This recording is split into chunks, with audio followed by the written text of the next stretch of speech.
One of the most important jobs of a strength and conditioning coach is perform tests and assessments of your athletes.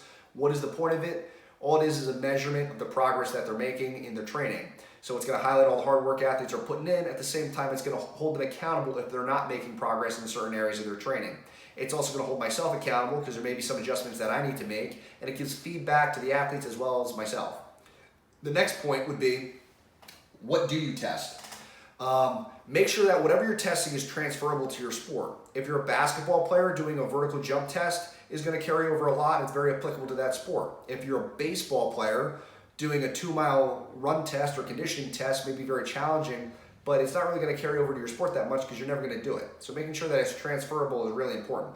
The next would be look at their experience level. Every year I have incoming freshmen that come in that don't really have much training experience.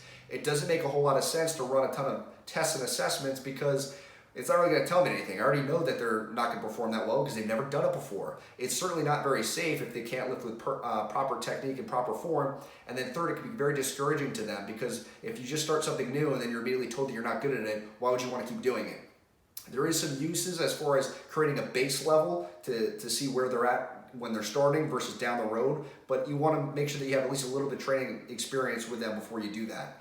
And then the next thing would be your resources. For me, sometimes I'm training 50 athletes at once and there's only one of myself. In order to have a proper testing procedure, there may be some type of limitations on certain tests that I can't do with just myself. So that's another thing to keep in mind. And then what do you do with the data? The most important thing would be communication with the coaches, explaining what you're testing, why you're doing it, getting their input as far as what they think is important, and just making sure everybody's, on the same page and understanding the big picture of how strength and conditioning can help their sport, what the limitations are, and how it benefits everyone.